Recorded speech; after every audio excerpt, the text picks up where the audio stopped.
Puji Bapa Yahweh, kita akan baca kitab Maleaki.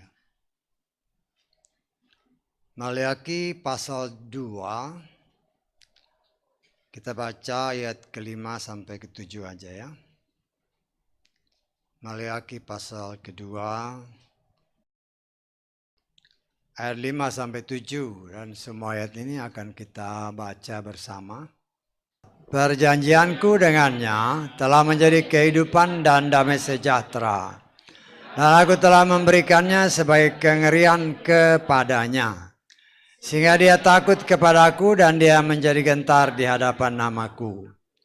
Torah kebenaran ada di dalam mulutnya, dan kecurangan tidak ditemukan pada bibirnya. Dalam damai sejahtera dan keadilan, dia berjalan bersamaku, dan dia membuat banyak orang berbalik dari kejahatan. Sebab bibir seorang imam akan memelihara pengetahuan, dan orang-orang akan mencari Torah dari mulutnya, karena dia adalah utusan Yahweh Sebaot. Amin. Silakan duduk. Puji Bapa Yahweh, kita mengucap syukur ya, agak beda dengan terjemahan. Saudara baca ini, saya baca terjemahan Lugas ya, kita lihat dari ayat 5 coba. Ayat 5, ya. Perjanjianku dengan Lewi. Nggak ada ya.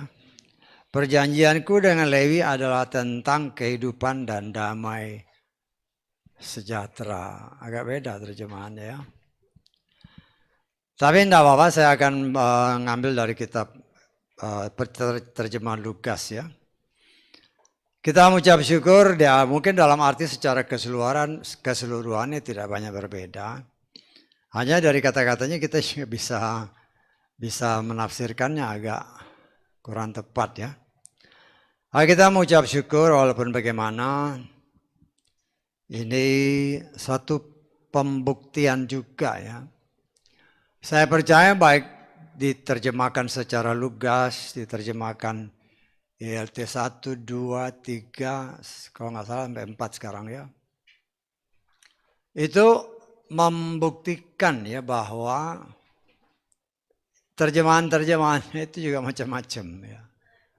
Macam-macam sehingga kita juga harus sangat berhati-hati untuk mencoba menafsirkannya ya.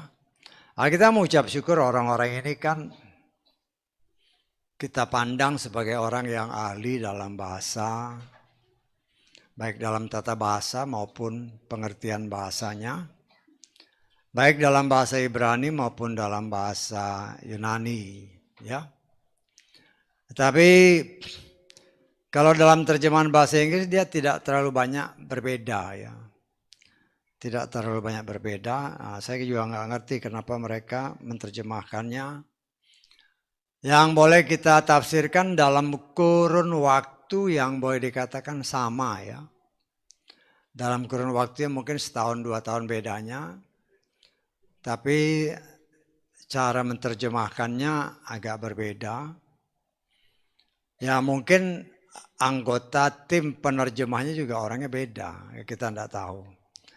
Tapi ya kita mengucap syukur dalam garis besar yang kita bisa mengerti bahwa di dalam kitab Maleaki ini sebagaimana judulnya dalam ayat pasal kedua ini, peringatan kepada para imam ya. Peringatan kepada para imam. Imam memang di dalam konteks di sini adalah pasti orang Lewi ya.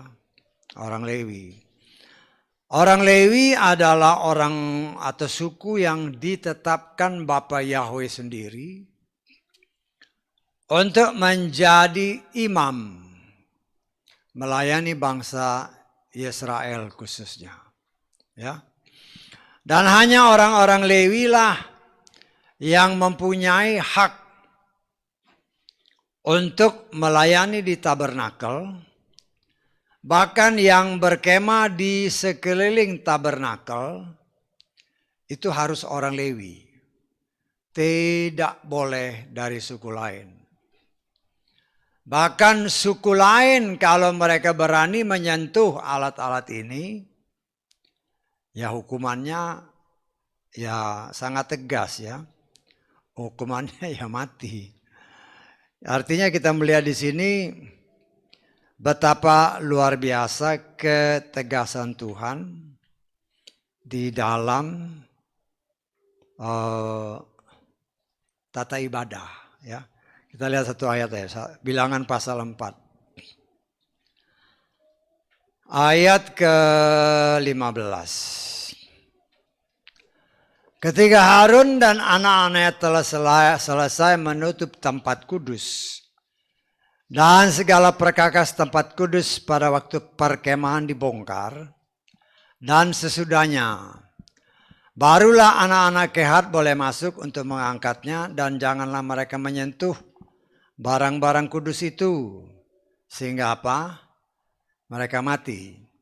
Inilah kewajiban keturunan Kehat di dalam kemah pertemuan, ya. Itu kewajiban bani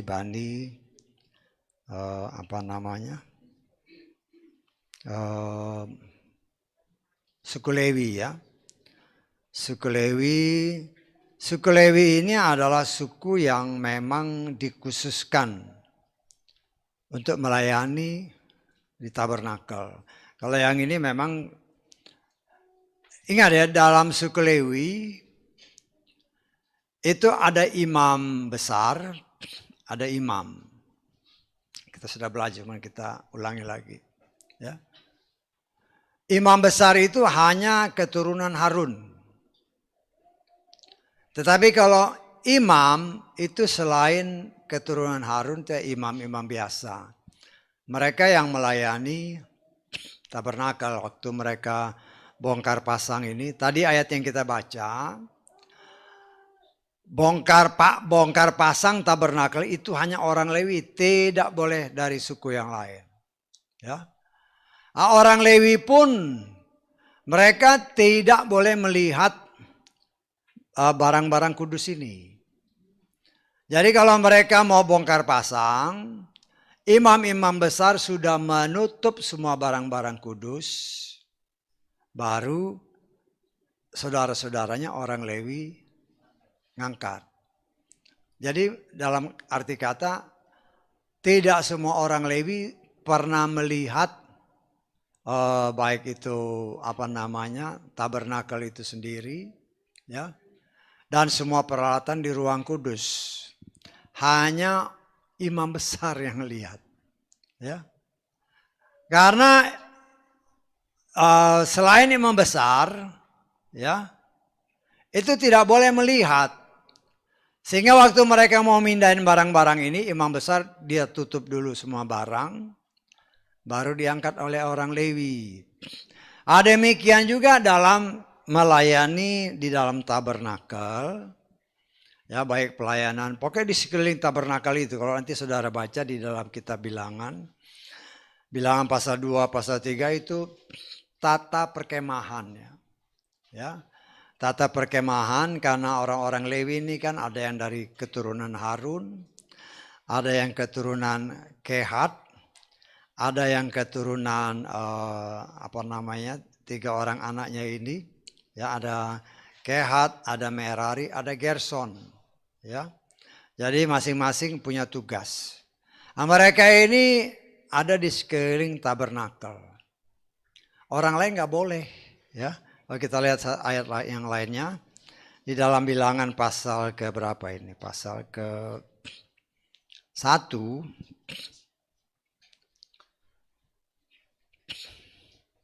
Ayat 51 coba kita lihat ya. Untuk memindahkan tabernakel, orang-orang Lewi harus membongkarnya. Dan untuk memasang tabernakel, orang-orang Lewi harus mendirikannya. Orang asing yang mendekat harus hukum mati. Ya. Artinya suku lain tidak boleh. Ya. Dan kita mengucap syukur, ini ketetapan dari Tuhan. Ya. Walaupun banyak dalam zaman sekarang ini kan penyesat-penyesat menyatakan hukum Torah itu tidak lagi berlaku. Ya. Itu yang ngomong siapa? Yang ngomong pelayan Tuhan, ahli kitab yang ngomong. Ya. Karena ini istilah mereka zaman anugerah. Ya. Enak aja ngomongnya, zaman anugerah. Zaman anugerah dipandang sebagai suatu zaman kebebasan. Ya.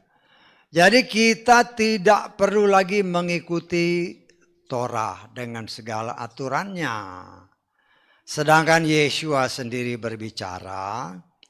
Kita lihat Matius pasal 5 mulai ayat 17.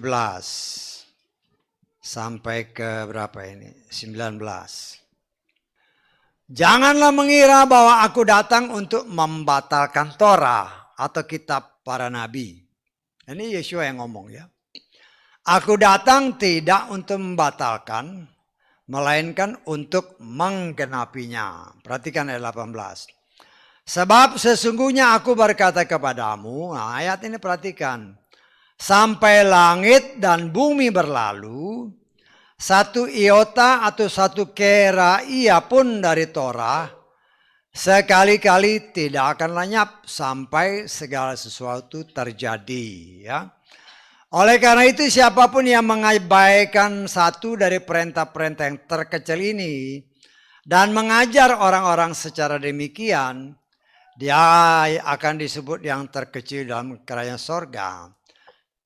Namun siapa yang dapat melakukan dan mengajarkannya, dia akan disebut besar di dalam kerajaan sorga. Tapi ini terjadi ya.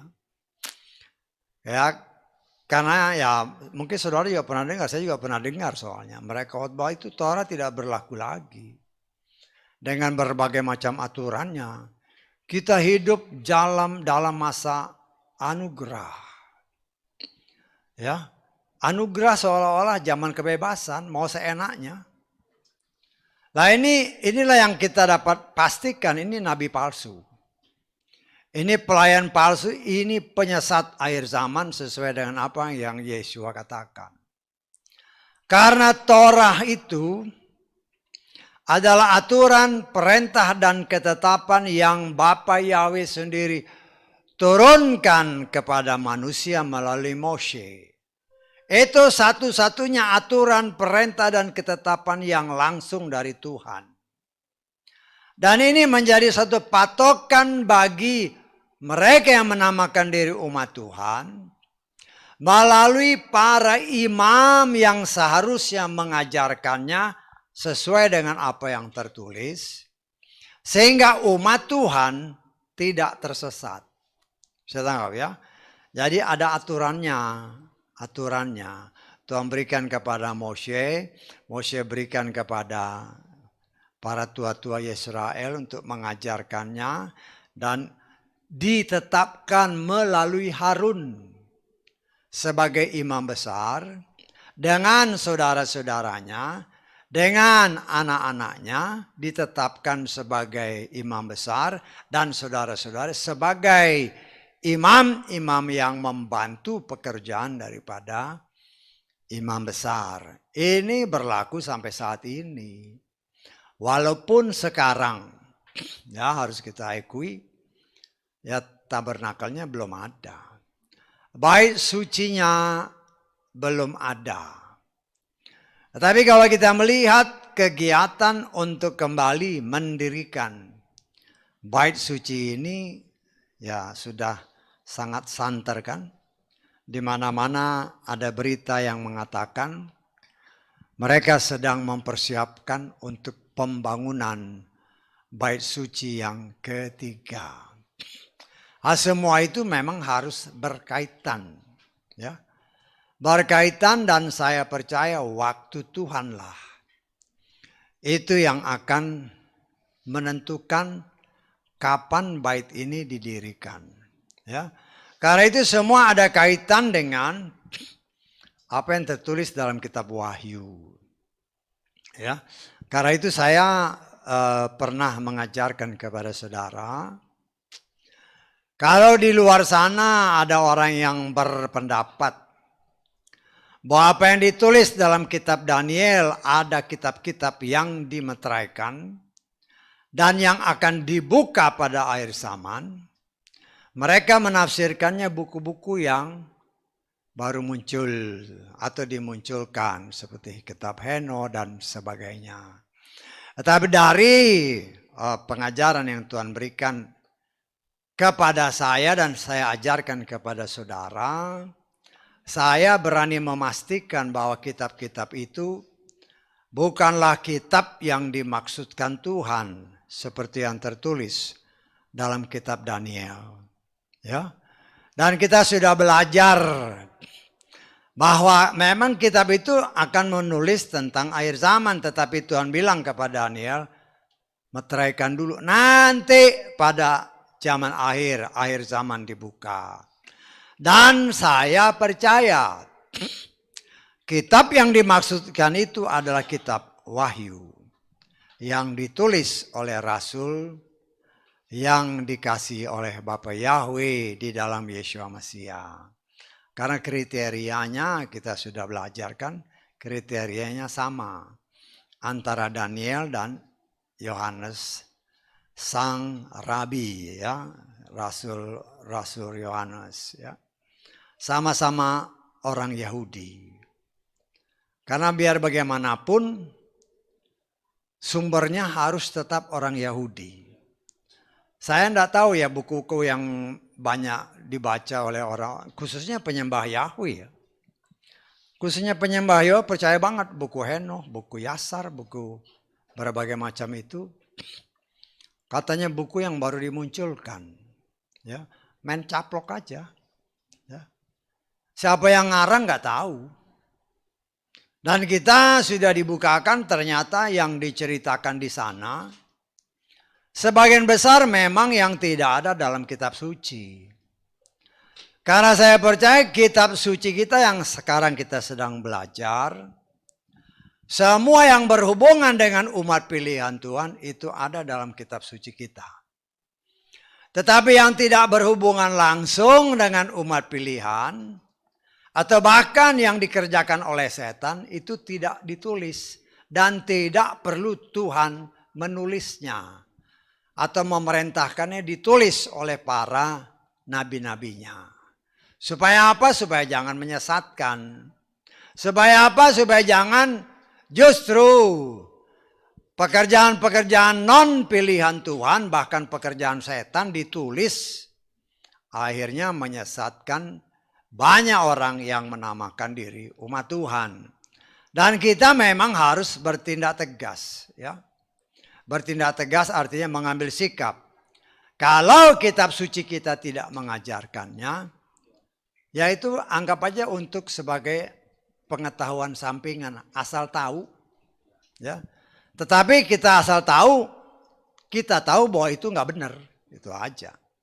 Kalau udah nggak benar ya jangan dipelajari lebih dalam. Walaupun mungkin ada kelompok, oh ini kitab suci yang lain, begitu mudahnya, ya. Setan memang mengelabui apabila mungkin orang pilihan Tuhan. Nah, saudaraku yang dikasihi oleh Bapa Yahweh, sesuai dengan judulnya, ya, dalam Maleakhi pasal 2 ini kan diberi judul berdasarkan kitab terjemahan Lugas ini, judulnya peringatan kepada para imam, ya. Kenapa imam harus diperingatkan? Supaya imam ini mengajarkan kebenaran, mengajarkan sesuatu yang benar-benar berasal dari Tuhan, ya, dari Bapa Yahweh. Dan semua yang berasal dari Bapa Yahweh itu sumbernya hanya satu, Torah. Tidak boleh yang lain. Karena berbicara Torah itu berbicara aturan, ketetapan dan perintah. Semua diatur sama Tuhan. Harus begini, harus begini. Yang menjadi imam itu harus orang Lewi. Kenapa orang Lewi? Itu kan ada sebabnya. Ketika Moshe naik ke gunung Tuhan, bertemu dengan Tuhan, Bangsa Israel melihat ini Mose kok nggak turun-turun sekian hari lebih, 40 hari kurang lebih. Ya, membuat mereka ya seperti gembala kehilangan, seperti domba kehilangan gembala. Ya, akhirnya dia bikinlah lembu, patung lembu. Ya. Patung lembu, kemudian lembu ini disembah-sembah. Murkalah Tuhan, Tuhan suruh perintahkan Mose turun ke bawah. Ya nanti saudara baca dalam kitab Keluaran, kalau saya nggak salah nanti dibaca ya. Dalam kitab Keluaran di sana memang ditulis dengan jelas. Keluaran berapa ini? Keluaran 32 nanti saudara baca. Ya. Di sana kita melihat Tuhan memisahkan mulai dari situ. Merasakan hikmah yang Tuhan berikan kepada kita. Baca satu ayat coba ya. Satu ayat di dalam Keluaran 32. Ayat ke-26. Dan berdirilah Mose di pintu gerbang perkemahan itu dan berkata, siapa memihak Yahweh kepadakulah. Perhatikan ayat selanjutnya. Dan seluruh anak Lewi pun berkumpul kepadanya. Artinya dari 11 suku hanya Lewi yang tidak menyembah kepada patung. Dan inilah salah satu penyebab Tuhan memilih bangsa ini untuk menjadi imam bagi bangsa Israel. Ya. Sehingga kalau saudara baca kitab Bilangan, ya, di sana dengan jelas semua suku yang lain, 11 suku yang lain, ketika Tuhan mengadakan sensus, ya, semua suku yang lain dihitung yang laki-laki yang siap perang. Dari umur 20 tahun ke atas siap perang. Itulah yang didapatkan Bilangan 603.550 orang, ya. Karena kalau dalam kitab Keluaran kan dikatakan bangsa Israel yang keluar dari tanah Mesir yang laki-laki umur 20 tahun ke atas kurang lebih 600.000 orang. Tetapi setelah disensus 603.550 berdasarkan apa yang tertulis di dalam kitab Bilangan ya. Bilangan pasal 1 ayat ke-46 nanti saudara baca. Ya. Tetapi untuk suku Lewi yang sudah ditetapkan Tuhan untuk menjadi imam yang melayani pekerjaan di tabernakel. Juga yang dihitung semua laki-laki. Tetapi yang berumur dari 1 bulan. Saya tangkap. Nah kita baca aja lah ya. Supaya jangan bingung ya. Kita baca orang Israel dulu. Bilangan 1 ayat 46 kita lihat. Bilangan 1 46. Dan mereka semua yang terbilang itu ada 603.550. Jadi semua orang Israel yang berumur, orang laki-laki yang berumur 20 tahun ke atas, jumlahnya 603.550 orang. Itu 11 suku. Tetapi khusus bangsa atau suku Lewi, kita lihat di Bilangan 3 ayat ke-39. Ya. Bilangan 3 ayat 39. Semua orang yang terbilang dari suku Lewi yang Mose dan Harun telah membilangi atas perintah Yahweh. Perhatikan, semua laki-laki dari yang berumur 1 bulan dan seterusnya. Inilah yang jadi patokan yang saya katakan kepada saudara. Apa yang dikatakan oleh Polos atau Paulus. Kalau perempuan itu jangan ngomong berdasarkan Torah. Ini Torahnya. Ya. Karena yang menjadi imam itu hanya laki-laki. Tidak ada perempuannya. Ini ayatnya, dasarnya. Ya. Jadi bukan ada pengayat, ini ada sebabnya, ada sejarahnya. Kok sejarah? Ini Torahnya. Benar yang si Paulus itu ngomong. Ingat Paulus itu ahli Torah ya. Bahkan dia sendiri mengakui, bukan membanggakan diri, tapi dia mengakui. Dia termasuk yang terbaik dalam angkatannya, dalam hal Torah. Bahkan dia berkata, dalam hal Torah dia tidak bercacat. Karena itu dia tegas. Dia katakan perempuan itu tidak boleh berbicara berdasarkan Torah. Ini ayatnya. Karena yang dihitung untuk menjadi imam itu hanya laki-laki. Loh, tetapi ya zaman sekarang ini kan zaman anugerah. Nah, itu yang harus kita hati-hati dengan zaman anugerah. Kita harus mengerti apa yang dimaksudkan zaman anugerah. Zaman anugerah, saya tafsirkan 2000 tahun. Dari zaman Yeshua sampai sekarang, itulah zaman anugerah. Kenapa dibilang zaman anugerah? Karena Yeshua yang seharusnya, sebagaimana yang dia sendiri katakan, aku datang kepada bangsa Israel untuk menyelamatkan domba-domba yang hilang dari suku Israel. Tetapi suku ini atau bangsa ini menolak dia, sehingga keselamatan atau anugerah yang seharusnya diberikan atau menjadi milik bangsa Israel dianugerahkan bagi bangsa-bangsa lain, yaitu saudara dan saya. Inilah namanya zaman anugerah. Tetapi semua aturan, perintah dan ketetapan itu tetap tidak berubah. Kenapa? Karena Yeshua itu sendiri adalah firman. Yeshua itu sendiri adalah Torah. Jadi jangan kita melanggarnya. Karena dia sendiri berfirman dalam Matius tadi, satu titik pun, satu iota pun tidak akan lenyap. Langit bumi boleh lenyap, tetapi satu iota, satu keria, satu koma tidak akan lenyap. Artinya tetap. Kenapa tetap? Karena itu pribadi Tuhan sendiri. Nah, kita sebagai anak-anak Tuhan, ingat ya. Kadang-kadang kita kok ini peringatan kepada saudara dan saya sedang dipersiapkan Bapak Yahweh sebagai imam. Bisa enggak? Kita lihat di dalam kitab Wahyu ya.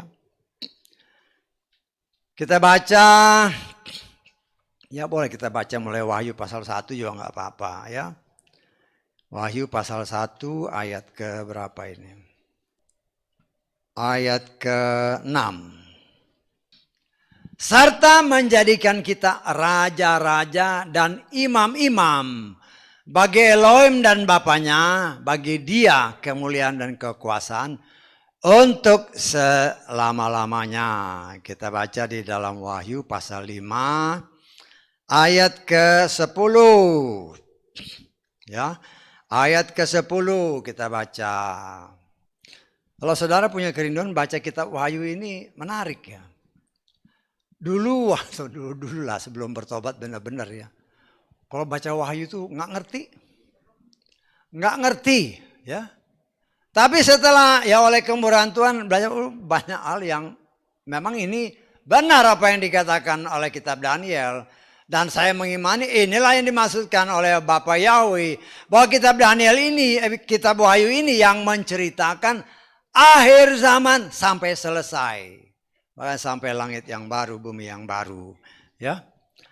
Engkau, Bapak Yahweh, telah menjadikan kami raja-raja dan imam-imam bagi Elohim kami.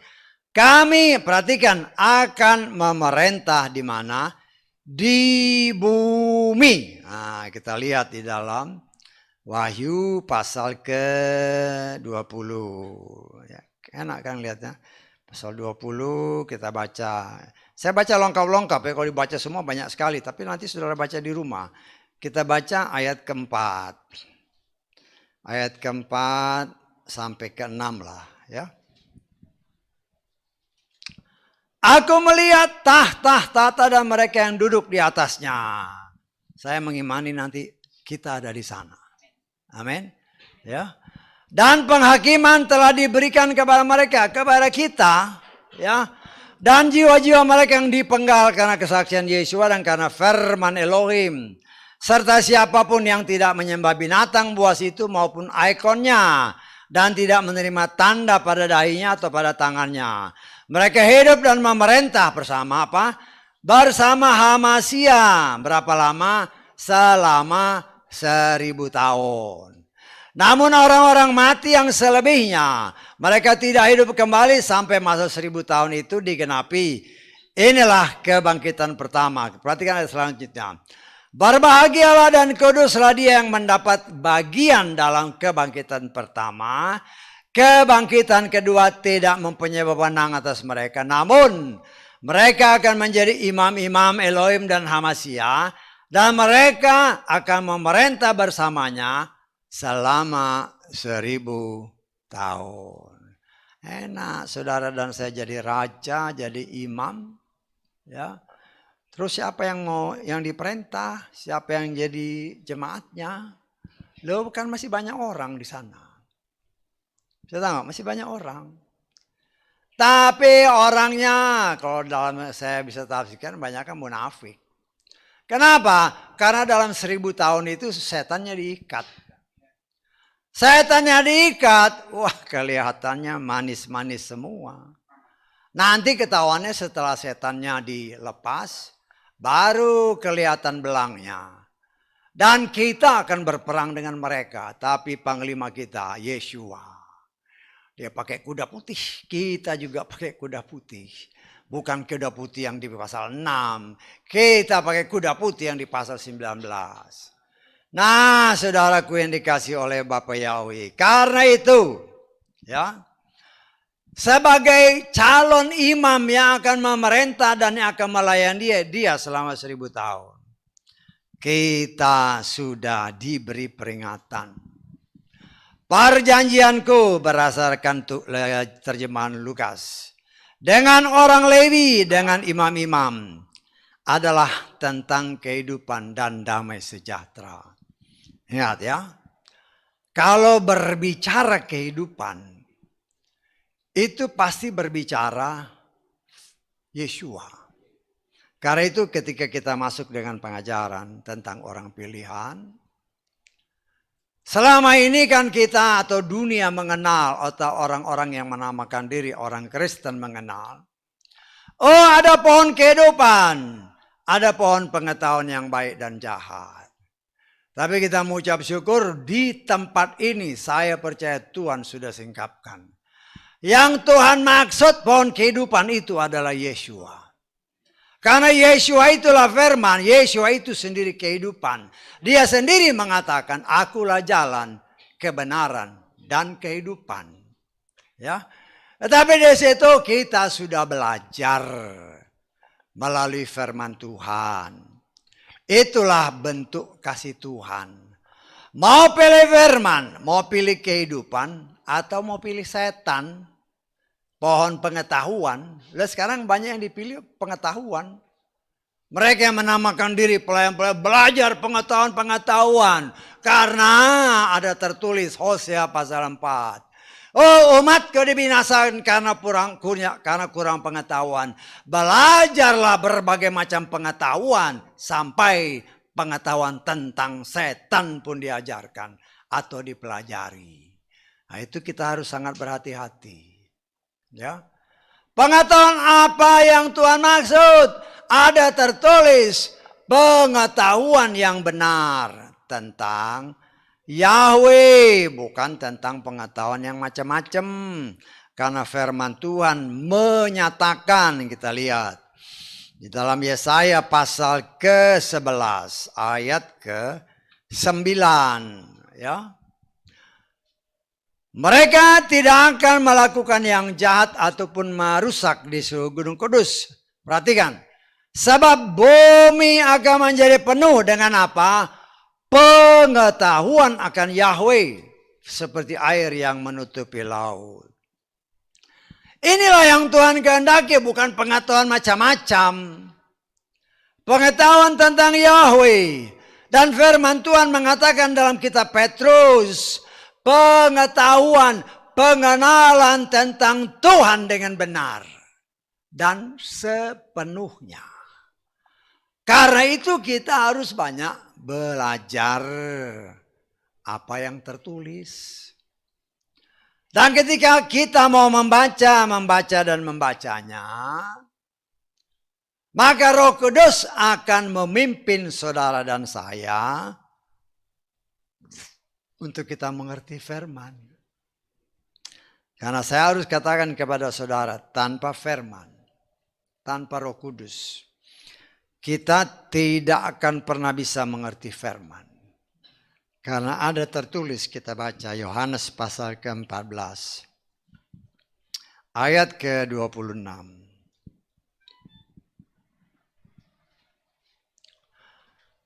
Namun penghibur, yakni Roh Kudus, yang akan Bapa utus dalam namaku, Dia akan mengajar kamu segala sesuatu dan akan mengingatkan kamu segala sesuatu yang telah ku katakan kepadamu. Ya. Matius tadi menyatakan, aku datang tidak untuk membatalkan Torah, tetapi untuk menggenapinya, termasuk Roh Kudus ini. Roh Kudus adalah janji Tuhan kepada umatnya. Kenapa? Karena mereka yang menamakan diri imam-imam. Mereka yang menamakan diri imam-imam besar. Mereka yang menamakan diri ahli-ahli kita. Pakai talit. Ya. Pakai talit nggak ngerti maksudnya apa. Orang zaman sekarang ikut-ikutan, ada tertulis, pakai talit. Ya. Tetapi kita harus tegas-tegas. Talit itu sudah diganti dengan Roh Kudus. Karena yang namanya talit pun tidak dipakai dengan benar. Harusnya jubah itu digantung di baju. Tapi yang ada sekarang digantung di kain, bukan di baju. Ya. Itu digantung di kain, bukan di baju. Firman Tuhan bilang dengan tegas dalam kitab Bilangan. Taruh jumbai-jumbai di bajumu, bukan di kain. Karena itu Tuhan menggenapinya. Engkau pakai jumbai yang menggantung Yesua itu semua mungkin pakai itu. Enggak? Para imam, ahli kitab, salibkan dia pakai gituan semua. Kenapa? Karena hanya mengandalkan kain doang. Ya. Tetapi Yesua mengetahui Bapa Yahweh tahu ini. Ya, mungkin waktu dia mau gantung Tuhan kita dia nggak pakai, ya. Lah itu diganti dengan ini Roh Kudus. Fungsinya, kalau mau saya katakan serupa tapi nggak sama. Serupa untuk mengingatkan firman, itu serupa. Tetapi tidak sama. Kenapa? Karena Roh Kudus bisa ngomong. Kalau kain itu nggak bisa ngomong. Betul nggak? Kain nggak bisa ngomong.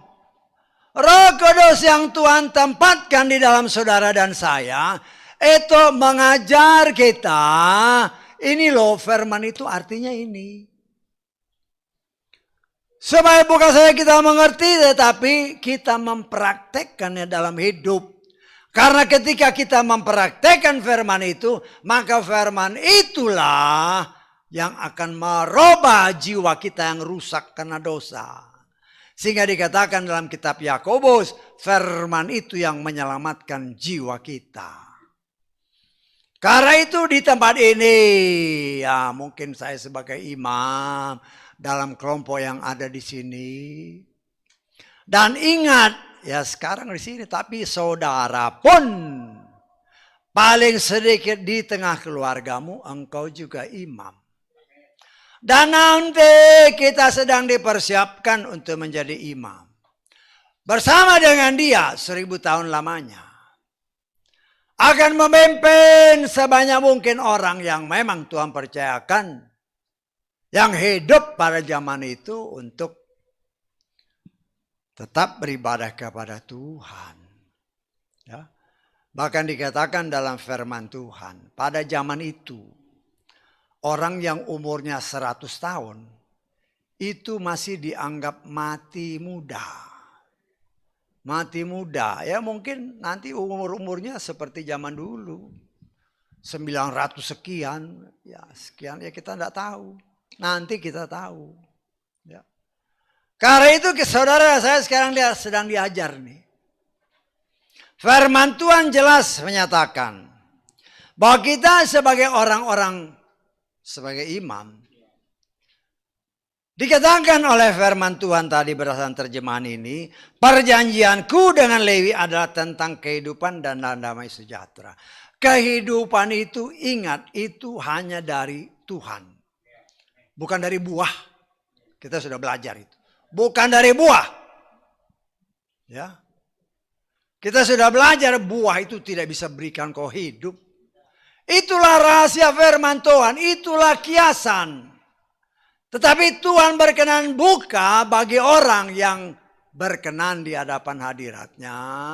Mengerti karena Tuhan beri pengertian. Kehidupan itu hanya dari Tuhan. Bukan dari pohon. Bukan dari buah. Ya. Tetapi yang satu lagi kita sudah belajar jelas dikatakan. Kan dua pilihan. Mau hidup atau mati.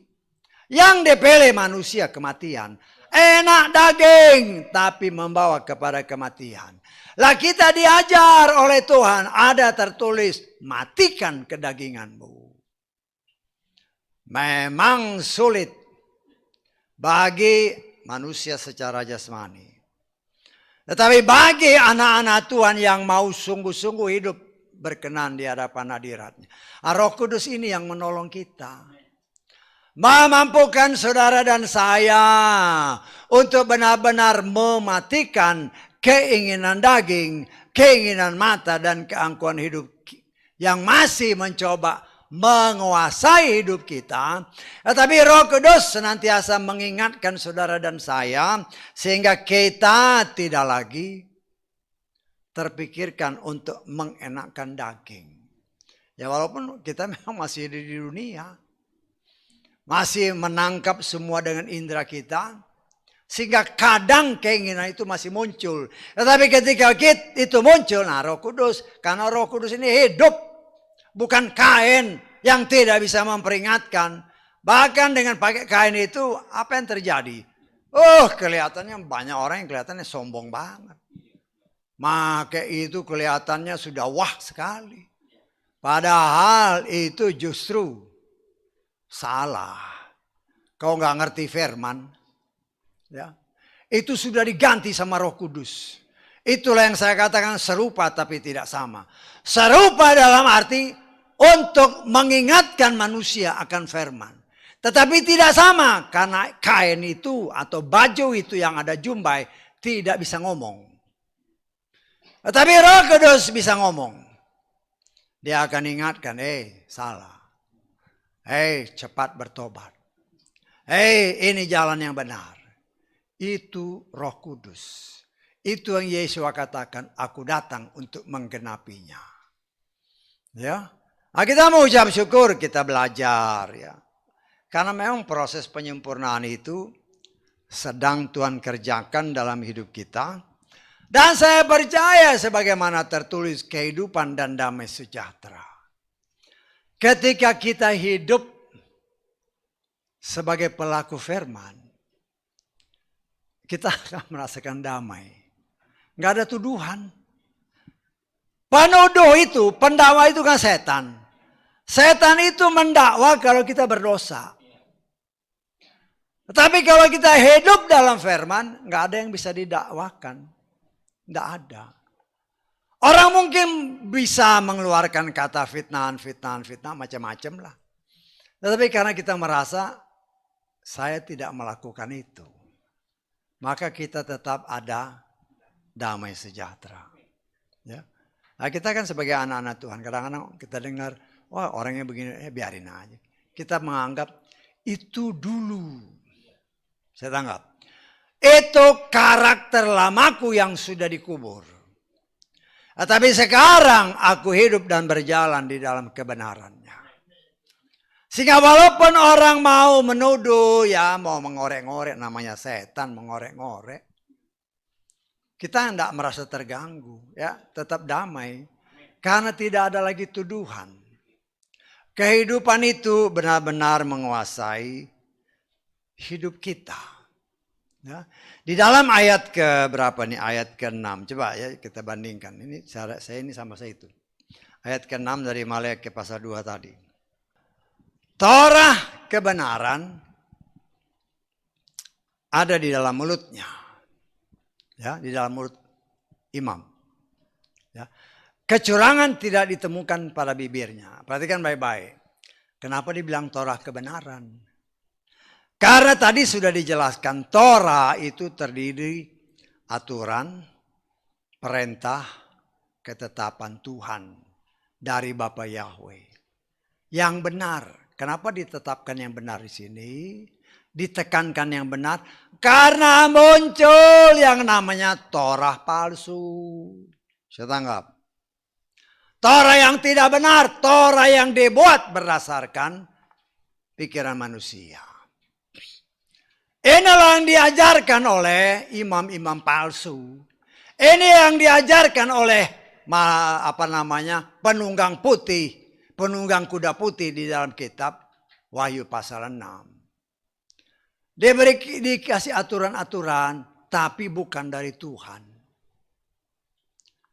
Ya, diberikan ketetapan-ketetapan, bukan dari Tuhan. Kan banyak sekarang contoh-contohnya. Ya. Oh aturan bikin. Ini Torah. Ya bagus itu. Torah itu ya aturan perintah ketetapan. Tapi di sini ditekankan Torah kebenaran. Karena dalam kenyataan zaman sekarang. Ya. Ayo aku dosa. Ya ini kan ada hari pengakuan dosa. Loh dosanya memang kita tidak berdoa setiap hari minta ampun dosa. Ya memang itu ada di dalam salah satu hari yang Tuhan perintahkan. Tapi banyak orang tidak mengerti bahwa itu banyak yang sudah digenapi oleh Yeshua. Ayo mengaku dosa, tulis di kertas. Habis tulis capek-capek, ayo dirobek, dibakar. Mau ngapain? Loh, karena udah nggak ada, ininya udah nggak jalan, nggak ada hikmat. Ya, ada tertulis firman Tuhan berkata, Bapa Yahweh itu setia dan adil. Apabila kita mengaku dosa, maka dia hapus. Nggak usah ditulis. Tetapi akal-akal jahat namanya pelayan-pelayan Tuhan. Tulis, ya tulis kan. Ya namanya jemaat jujur kan tulis semua. Tiap hari ditulis. Nanti setelah tiap hari. Selembar sehari. Setahun kan 360 lembar. Lebih mungkin. Tinggal mungkin gembalanya bacakan. Oh Bapak tukang begini ya. Loh dibacain dosanya kan bisa aja gitu kan. Dibacain, oh ternyata bapak begini, ibu begini, begini. Mau ngapain? Ya. Lah itulah aturan yang tidak benar. Makanya dikatakan Torah kebenaran. Jangan ketipu dengan pengajar-pengajar palsu. Ngapain capek-capek nulis, terus dirobek, terus dibakar. Ya. Saya pernah lagi di media. Aduh, ayam diputar-putar mau ngapain, capek-capek putar-putar ayam. Loh, tapi ini kenyataan, inilah pengajar sesat. Ya. Banyak yang sudah digenapi Yesua, kalau belum digenapi, at least paling sedikit seminggu sekali kita bakar sapi di depan itu, atau domba, ya. Kan itu perintah Tuhan. Semua 7 hari raya bakar korban, itu sudah digenapi, gak perlu lagi. Nah, kita melihat di sini, ya. Taurat kebenaran itu harus ada di firman Tuhan berdasarkan terjemahan ini. Harus ada di dalam mulut. Jadi mulut kita ini harus menjaga mulut kita kalau bicara yang benar aja. Yang gak benar kikis habis. Pelan tapi pasti. Sehingga ada tertulis kan. Dari mulut yang sama bisa keluar berkat, tetapi juga bisa keluar yang sebaliknya. Firman Tuhan jelas mengatakan dari sumber yang sama. Seharusnya tidak mungkin keluar air tawar dan air asin bersamaan. Nah, kita belajar. Memang itu karakter lama kita. Tetapi Tuhan mengajar saudara dan saya agar firman itu benar-benar ada di dalam hati dan hidup kita. Sehingga ketika kita berbicaralah tentang firman Tuhan. Karena firman Tuhan itulah yang akan membawa kepada kehidupan apabila kita memberitakan firman. Kita diajar oleh Tuhan. Sebagaimana apa yang Tuhan perintahkan dalam ayat-ayat ini. Dikatakan kecurangan tidak ditemukan pada bibirnya. Itulah bibir saudara dan saya sebagai calon-calon imam. Ya kan banyak orang yang masih suka bohong kan. Masih suka bohong gak? Coba tangan angkat. Ya. Ya boleh angkat tangan, memang itu jujur, tapi cepat minta ampun. Ya. Cepat minta ampun. Kenapa? Loh kalau tiba-tiba Tuhan bilang, ayo pulang. Loh masih nggak ngaku. Lah kita belak-belakan aja, ini bukan lagi zaman harus disembunyi-sembunyiin. Ya. Kenapa? Karena saudara dan saya sebagai mempunyai kewajiban untuk memberikan kehidupan, dan kehidupan itu hanya berasal dari Tuhan, dari firman yang Tuhan mau nyatakan melalui mulut bibir kita. Sehingga setiap telinga yang mendengar akan kebenaran, hatinya dapat menerima. Ketika hatinya menerima, maka pertobatan akan terjadi. Saya sangat percaya, semua orang yang mau beribadah kepada Bapa Yahweh, semua ya. Baik dalam gedung engkau yang di luar sana, di seluruh muka bumi. Mereka semuanya pasti merindukan masuk surga. Mereka semua yang merindukan saat sangkakala berbunyi, namaku ada, namaku dipanggil. Itu kerinduan semua orang yang mengaku diri orang percaya. Tetapi sekarang yang menjadi masalah, nah, kita harus kan koreksi diri. Apakah saya sudah benar? Apakah Tuhan yang saya sembah itu benar? Loh kalau tidak benar, siapa yang mau ngangkat? Tidak bisa. Tuhan itu setia kepada firman-Nya. Ada tertulis, Yeshua Masya kata Ibrani, dia tidak berubah. Dahulu, sekarang, sampai selamanya.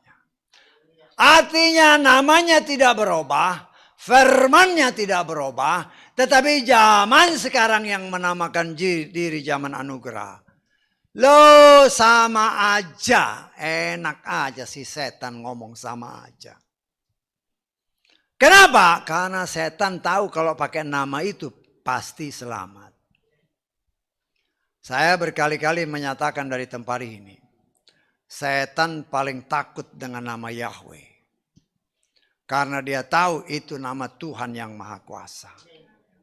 Karena itu dia berusaha menghapus nama Yahweh dari nama Sang Juru Selamat. Diperkenalkanlah nama-nama berdasarkan bahasa ini, bahasa ini, bahasa ini. Ya. Dan orang yang menangkapnya kan sama aja, cuman bahasanya beda. Lo nggak bisa. Saya menafsirkan seluruh dunia, seluruh manusia di dunia ini, lidahnya pasti bisa panggil Yeshua. Pasti bisa manggil Yahweh. Pasti bisa. Semua lidah ya pasti bisa. Kenapa? Karena lidah ini memang diciptakan untuk memanggil nama yang benar. Dari segala suku bahasa pasti bisa. Ya. Karena Tuhan yang punya kuasa, itu namanya. Jadi tidak ada alasan kalau orang mengatakan, kan itu bahasa saya, tidak bisa. Karena itu jelas dikatakan, keselamatan datang dari bangsa Yahudi. Artinya ya bahasa sana. Jangan bahasa yang lain. Dan kita menjawab syukur kan beberapa waktu yang lalu sudah dijelaskan tentang nama itu. Nah kita sebagai orang percaya harus berani. Apabila kita menghadapi pertanyaan, kita harus bisa menjelaskan. Ya. Tetapi setan bekerja juga. Kalau saudara lihat di media-media kan, oh nama Yahweh itu nanti ada makhluk luar angkasa datang. Ya macam-macam. Ya. Tapi Tuhan memberikan kita petunjuk sesuai firman Tuhan. Jelas dikatakan, di sorga orang berseru, haleluya. Ya. Nah, sayangnya, ya katakanlah di Indonesia, ya bahkan di seluruh bumi ini, berusaha menerjemahkannya ke dalam bahasa masing-masing. Termasuk di Indonesia. Haleluya itu artinya pujilah Tuhan. Atau di dalam bahasa lain praise the Lord. Ya macam-macam.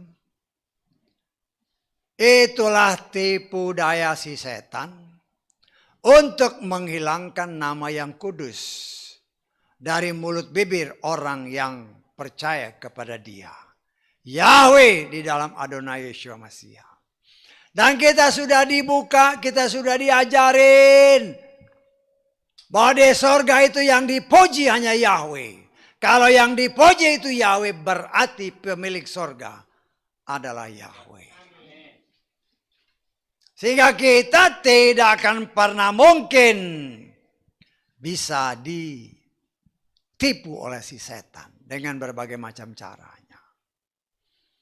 Tapi saudara dan saya juga harus siap apabila ada orang bertanya, kita harus bisa menjelaskan dengan bahasa yang mudah dimengerti tetapi benar. Jangan ngawur ngambang ke sana kemari.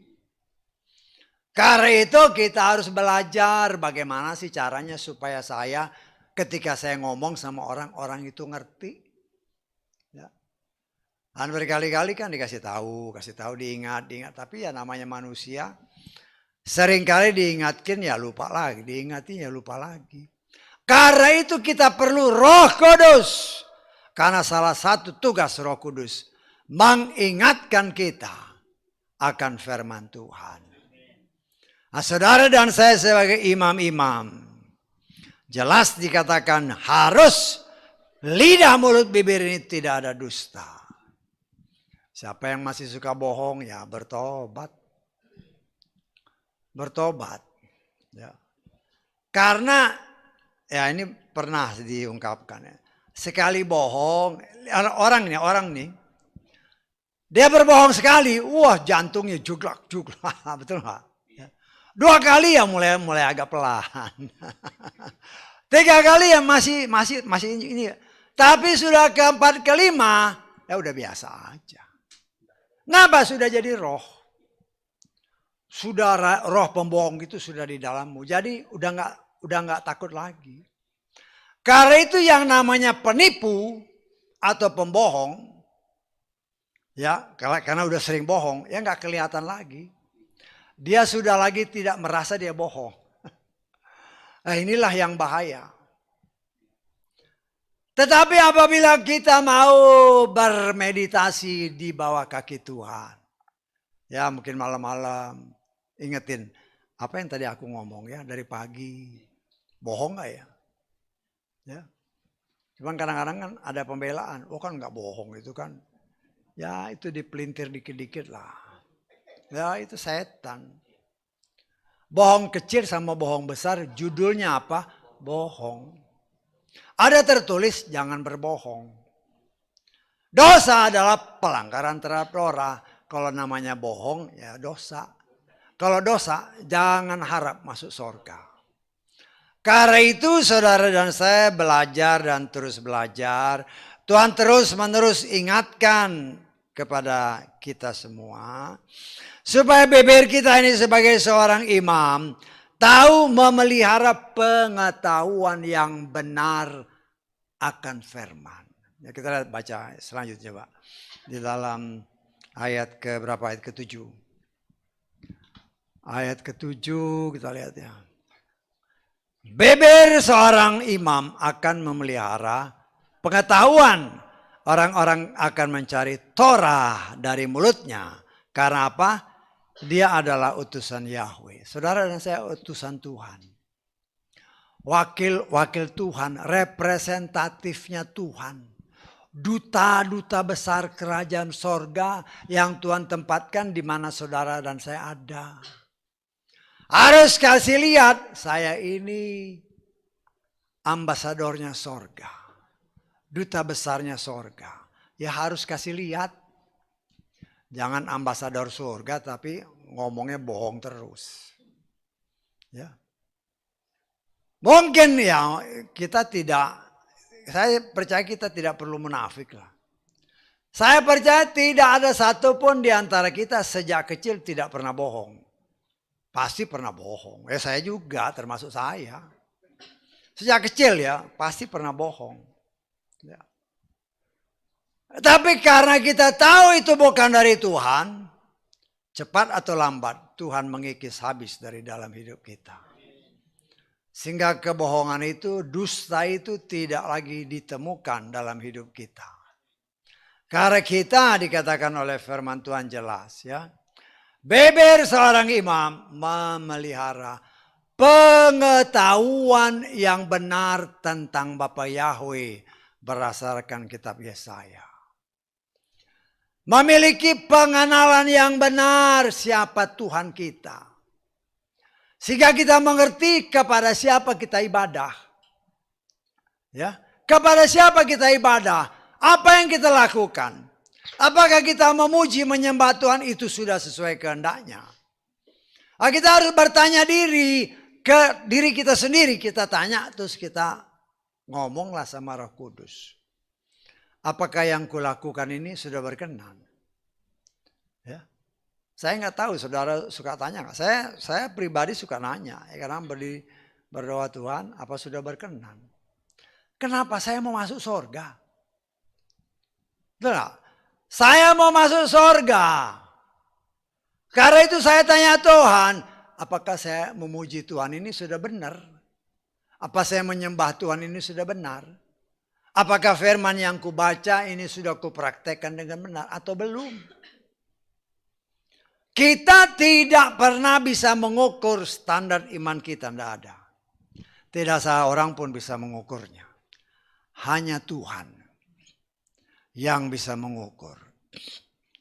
Dan firman Tuhan berkata, hanya Yesualah yang menjadi penyempurna iman kita. Hanya firman itu sendiri yang dapat membawa iman kita menjadi sempurna. Tanpa dia. Kita lihat ya. Ibrani pasal 12 ayat keberapa ini? Ayat kedua.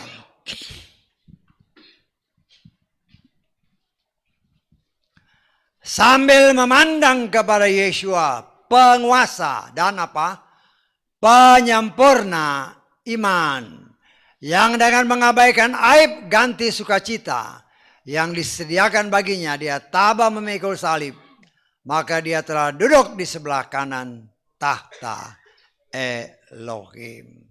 Yeshua adalah penyempurna iman kita. Siapa Yeshua? Yeshua itu firman.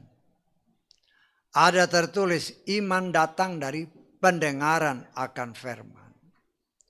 Kalau kita hidup bergaul dengan firman, kita hidup bergaul dengan Yeshua, iman kita semakin hari semakin ditambah sampai sempurna. Tingkat iman sempurna ini hanya Tuhan yang tahu. Ya, hanya Tuhan yang tahu. Tetapi kewajiban saudara dan saya, mari kita belajar dari hal-hal yang terkecil sampai yang lebih besar, lebih besar, lebih besar. Supaya iman kita, walaupun kita tidak tahu, tetapi kita akan merasa bahwa hubunganku dengan Bapakku semakin hari semakin dekat. Daya tarik Tuhan semakin hari semakin kuat. Membawaku terus-menerus maju untuk hidup bukan hanya sebagai pendengar firman, tetapi terlebih sebagai pelaku firman. Karena saya mengajarkan kepada saudara kita yang ada di sini, dan mungkin engkau yang ada di luar sana. Kita ibadah itu supaya kita masuk surga. Ya, buat apa di bumi ini, katakanlah kita bisa umur 100 tahun. Cuman batasnya 100 tahun, tapi menderita terus. Tetapi kalau hidup bersama dia kekal selama-lamanya, penuh dengan sukacita. Ya, seperti yang pernah diajarkan. Ya. Ketika firman Tuhan menyatakan pengetahuan yang baik dan jahat. Masih ingat? Adam dan Hawa itu tidak tahu apa yang jahat. Tidak tahu dia. Tidak tahu dia apa yang jahat. Karena apa? Karena setiap hari dia makan buah yang benar. Firman yang benar. Karena itu dia hidup lama. Bukan 900 tahun. Tapi lebih dari 5.000 tahun. Berdasarkan apa yang ditafsirkan. Ya. Tetapi ketika dia melanggar apa yang diperintahkan Tuhan, baru dia tahu, oh ini yang jahat. Tadinya dia nggak tahu yang jahat. Demikian juga saudara dan saya ketika kita hidup bergaul dengan Tuhan, kita tidak akan lagi mengetahui apa itu yang jahat. Karena kita hidup di dalam kebenaran Tuhan. Nah itu sedang diproses oleh Bapa Yahweh. Karena itu saudaraku yang dikasih oleh Bapa Yahweh dalam Adonai Yeshua Mashiach. Yang menjadi pertanyaan bagi kita. Ya. Kita ini sudah di mana? Ya. Kita mengenal Tuhan sudah berapa jauh?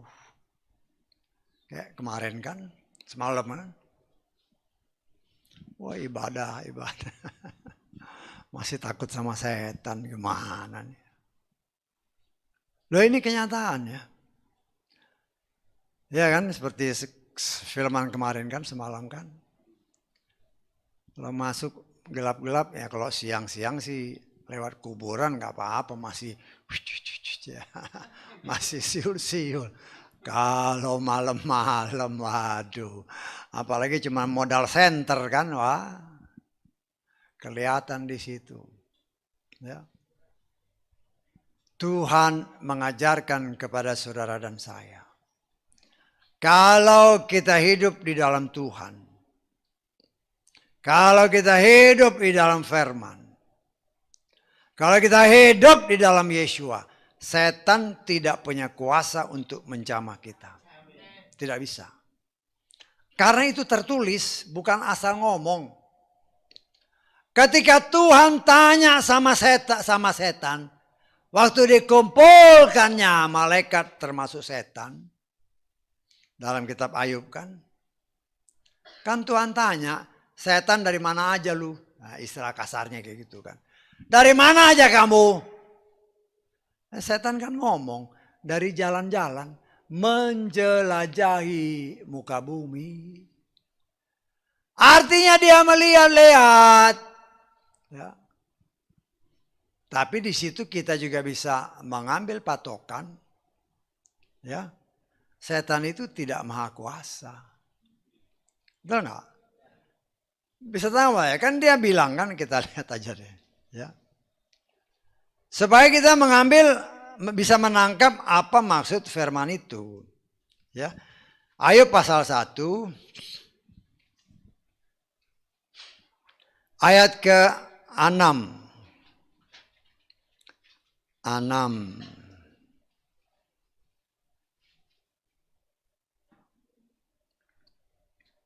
Ya, kita mulai ayat 6 ya. Pada suatu hari ketika anak-anak Elohim datang menghadap Yahweh, setan pun datang di antara mereka. Ya ini. Yahweh bertanya kepada setan. Tadi saudara ngerti maksudnya. Ayat yang tadi dibaca. Ketika anak-anak Elohim datang menghadap Yahweh juga setan. Artinya setan itu tetap ada dalam kuasa Tuhan. Bapak ya, ngerti nggak maksudnya? Jadi baca jangan asal baca aja. Berarti itu tetap dalam kendali Tuhan. Tuhan berkenan mau untuk mengumpulkan malaikat. Dia juga perintahkan, setan kau kemari. Harus tunduk. Setanggap. Ya. Kemudian dikatakan, dan Yahweh bertanya kepada setan, dari mana engkau datang? Setan menjawab, Yahweh serta berkata, dari menjelajahi bumi dan berjalan ke sana kemari di atasnya. Kalau dia maha kuasa, dia nggak perlu jalan-jalan. Karena rohnya ada di mana-mana. Bisa tangkap maksud saya? Ya. Jadi baca itu harus disimak. Kok begini? Berarti setan itu tidak maha kuasa. Tidak maha tahu. Tetapi kalau ada celah, ya dia masuk. Nah, kita melihat di sini ayat selanjutnya. Yahweh berkata kepada setan, sudahkah engkau memperhatikan hambaku Ayub? Karena tidak ada seorang pun seperti dia di bumi ini. Seorang yang saleh, jujur, takut akan Elohim, menjauhi kejahatan. Setan menjawab Yahweh serta berkata, apakah dengan tidak mendapat apa-apa Ayub takut pada Elohim? Terus, bukankah engkau, perhatikan ayat ini, telah membuat pagar bagi dia, bagi rumahnya, dan bagi semua miliknya. Karena itu pernah saya ajarkan kepada saudara, sesuai dengan ayat-ayat ini, kalau berdoa untuk diri sendiri, berdoa untuk keluargamu, berdoa untuk semua yang Tuhan percayakan kepadamu, supaya dipagari oleh kuasa Tuhan, karena ini ayatnya. Saya tanggap. Kalau kita berdoa seperti itu, setan ngelihat, oh ada pagar. Dia tidak punya kuasa untuk menjamah. Karena di situ ada meterai Bapa Yahweh. Tetapi kalau Tuhan izinkan, kalau nanti saudara baca selanjutnya, itu lain cerita. Tetapi kalau Tuhan izinkan, maka Tuhan beri kepada kita kekuatan untuk bertahan sehingga kita tidak akan pernah bisa terkalahkan. Tetapi firman Tuhan jelas mengatakan, Ayub orang yang saleh, orang yang takut akan Tuhan, orang yang hidup sebagai pelaku firman, yang sekarang menjadi pertanyaan, apakah aku sudah seperti itu? Ya, tangkap. Ya. Saya coba gali kitab Ayub ini. Ya. Cari-cari, memang ada beberapa nama asal usul itu ya. Us. Ya memang kalau kita lihat, itu dalam kitab Tawarikh kelihatan juga. Us itu ada juga yang dari garis keturunan si Ham. Tetapi itu pun tidak pasti. Ya, dia itu terang bukan dari garisnya Abraham, beda.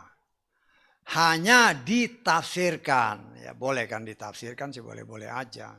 Ya, ditafsirkan bahwa berdasarkan umur, ya, berdasarkan umur si Ayub ini, kan itu kalau saudara perhatikan umur manusia itu kan dari Adam kan mulai 900, terus mulai turun 700, terus turun 400 dan seterusnya sampai turun.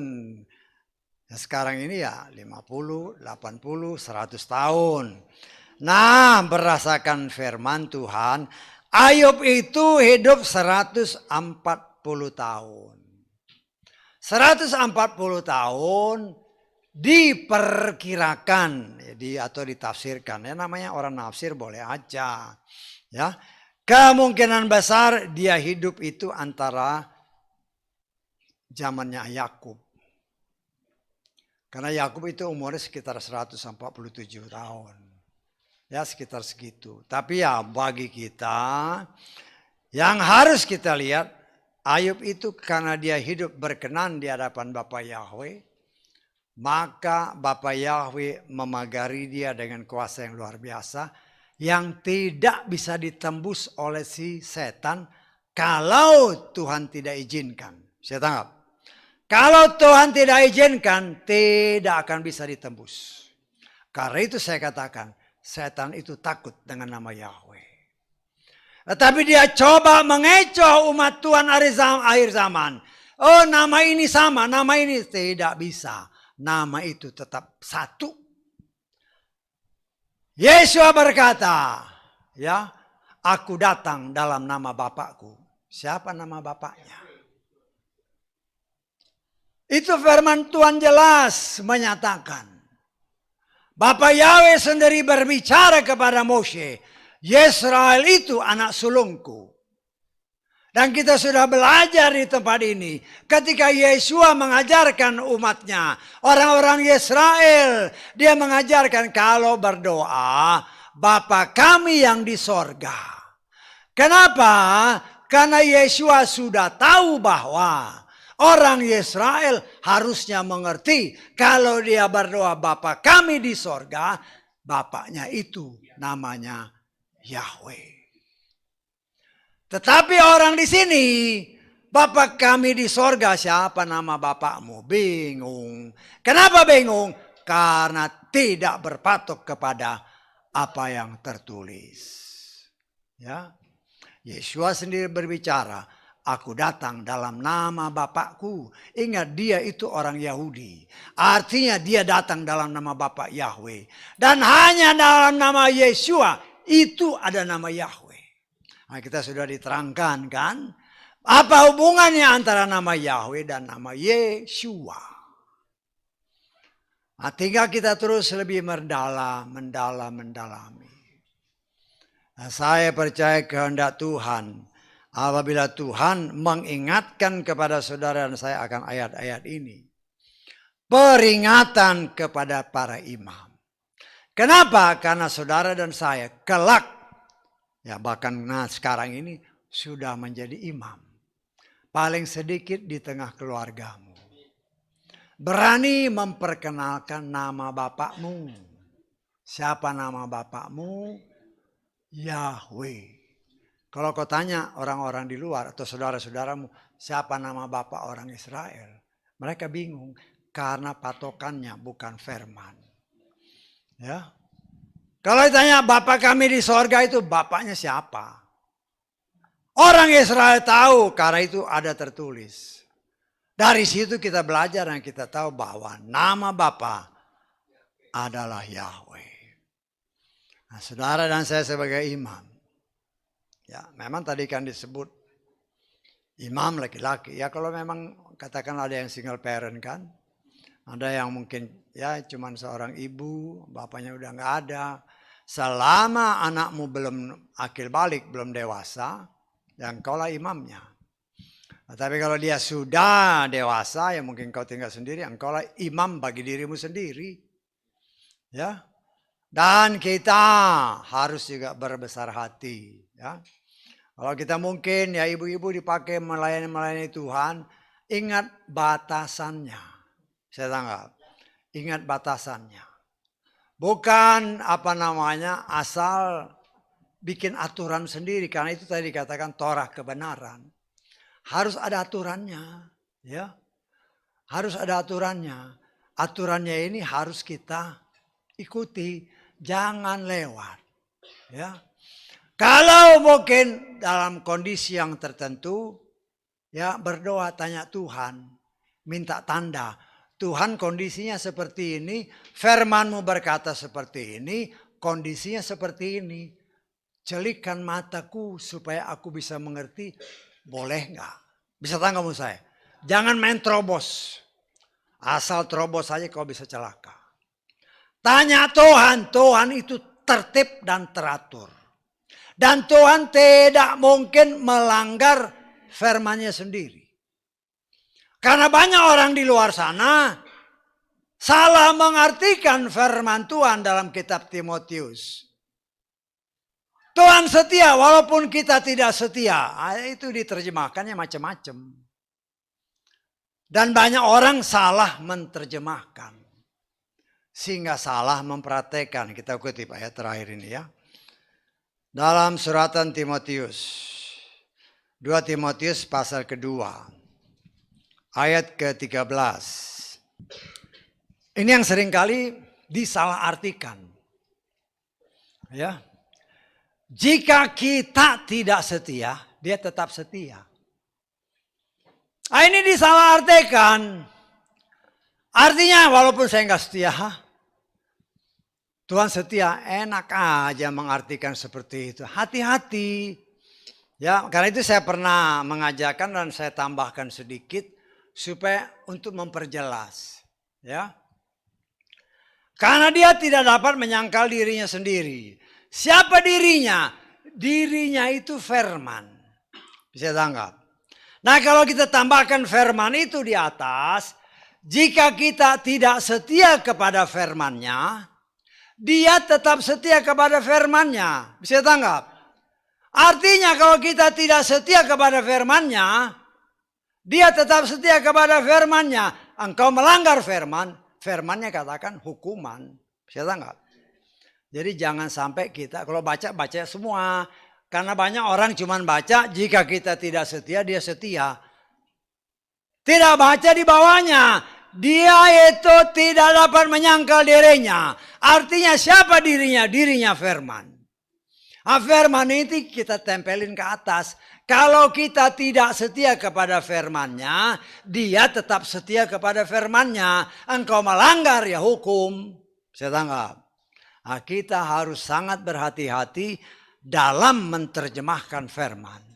Karena itu pernah diajarkan di tempat ini dalam pengajaran yang Tuhan ajarkan kepada kita.